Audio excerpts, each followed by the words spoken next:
CCTV news channel के साथ मैं मीडिया ब्यूरो शानुदेव। आइए हम चलते हैं लाइव और देखते हैं कि पंचायत पपोर के ग्राम पपोर में जमीन विवाद को लेकर किस प्रकार से हो हल्ला हो रही है। सीसीटीवी न्यूज चैनल के साथ मैं डिप्टी मीडिया ब्यूरो अंकित राज। आज हम बात कर रहे हैं सिवान जिला के पचरुखी प्रखंड के पपोर पंचायत से। तो जैसे कि हम देख पा रहे हैं कि हमारे साथ में एक ऐसे व्यक्ति बैठे हुए हैं जिनके सर में बैंडेड बंधा हुआ है और हाथ में एक आवेदन की छाया प्रति है। तो आइए सबसे पहले हम इनका नाम जानते हैं। क्या नाम है जी आपका? जितेंद्र माझी। तो ये अभी आप कहाँ से आ रहे हैं और कैसा आवेदन लिए हैं? हम आवेदन FIR के दिए हैं। किस तरह का FIR किए हैं जो हमारे ज़मीन पे ज़मीन का हमारा लफड़ा से किए हैं। अभी कहाँ से आ रहे हैं? SP साहब के पास से। तो SP साहब के पास क्यों गए थे? आपका कौन सा थाना पड़ता है? हमारा थाना सराय OP पड़ता है। तो सराय OP थाना में आप आवेदन दिए हैं? FIR का आवेदन दे दिए हैं। आपका और भी कहीं आवेदन दिए थे? महिला थाना में भी दिए हैं। और भी कहीं दिए थे? हरजन थाना में दिए हैं। तो यहाँ पे किसी प्रकार का कार्रवाई नहीं हुआ? किसी कार्रवाई नहीं हुआ। यहाँ पे जब आवेदन दिए हैं तो थाना अध्यक्ष जो तीनों थाना के थे, अनुसूचित जाति जनजाति, OP सराय थाना और महिला थाना, वहाँ पे किसी तरह का सुनवाई नहीं हुई? नहीं हुई। महिला थाना गई थी, कोई सुनवाई नहीं की। अभी तक FIR हुआ है कि नहीं? अब हम थोड़ी बता सकते हैं FIR हुआ है कि हम तो आवेदन दे दिए हैं। अच्छा, मतलब अभी किसी प्रकार का कानूनी कार्रवाई नहीं की गई थाना अध्यक्षों के द्वारा, इसलिए आपको SP के पास जाना पड़ गया। हाँ। देख पा रहे हैं कि ये जो आवेदन है ये घटना है 7/5/2022 की शाम 5 बजे, जिसमें कि इन्होंने बता रहे हैं, जितेंद्र माझी का कहना है कि इन्होंने अपने नज़दीकी थाना जो इनका थाना क्षेत्र है OP सराय थाना, वहाँ पर भी गए। उसके बाद से इन्होंने अनुसूचित जाति का अधिकार प्रयोग करते हुए अनुसूचित जनजाति थाना में भी उन्होंने आवेदन दिया, लेकिन इन दोनों थाना में किसी प्रकार की प्रतिक्रिया नहीं होने के बाद से इन्होंने अंततः उन्होंने SP का शरण लिया, उन्होंने सुप्रिंटेंडेंट ऑफ पुलिस के पास आवेदन किया है। तो आइए देखते हैं और जानते हैं कि मामला क्या है आवेदन के माध्यम से। तो जितेंद्र माझी जी, आप ये कैसा खतियान अपने हाथ में लिए हुए हैं? हम अपना खानदानी ज़मीन का पेपर लिए हुए हैं। तो मैंने क्या मामला है, मतलब ये कैसे पता चलेगा कि आपका ज़मीन है? ये रमेश्वर दुसाद का हमारा दादा के दादा थे, ये हमारा खानदानी ज़मीन है। तो मैंने कोई ऐसा प्रमाण होना चाहिए ना कि कोई ऐसे व्यक्ति जिनके माध्यम से आपको पता चला है कि यह ज़मीन आपका हो? ये हमारे पता चला है, ये हमारा दादा का ज़मीन है, रमेश्वर दुसाद का नाम से।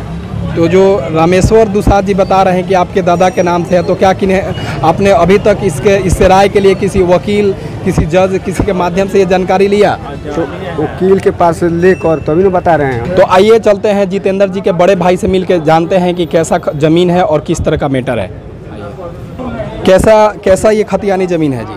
जी, हम मेरे दादा परदादा का ज़मीन है, वो रैयती हम लोग का खानदान का ज़मीन है, रमेश्वर दुसाद के नाम से ज़मीन है। अच्छा, तो आपने इसकी जांच पड़ताल किसी कोर्ट के आदमी से करवाया, जैसे कि किसी अधिवक्ता के द्वारा, किसी वकील के द्वारा या किसी और व्यक्ति के द्वारा? जी सर, मैं वकील रखे हैं भारती जी को, उनसे दिखाया। हम कोर्ट से डिसीजन भी मिल गया है, मेरे पास है डिसीजन का पेपर और खतियान भी मेरे पास है। तो जैसे कि आप बता रहे हैं कि आपके पास कोर्ट का भी निर्णय है, कोर्ट का भी डिसीजन है कि वो ज़मीन आपका है, तो फिर किस तरह का विवाद हो गया आपसे उस ज़मीन को लेकर? विवाद इसलिए हुआ कि वहाँ पर मान लीजिए केस के दायरा में ये ज़मीन था और 44 हुआ था, 44 का डिग्री हम लोग का हो गया था।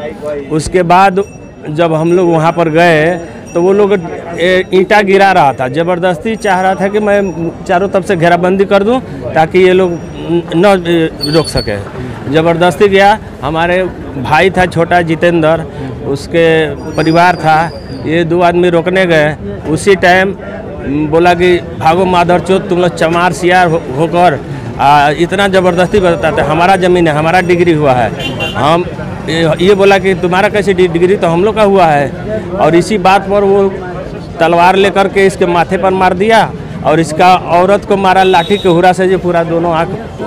इसके पहले मैं सूचना भी दिए हैं सब जगह, पटना से लेकर या हर थाना में भी लौट किए हैं अपना सूचना दे करके। तो जैसे कि आप बता रहे हैं कि यह जो ज़मीन है आपका है, अगर हम उन लोगों से पूछेंगे तो वो कहेगा कि ज़मीन मेरा है, तो कैसे पता चलेगा कि किसका ज़मीन है?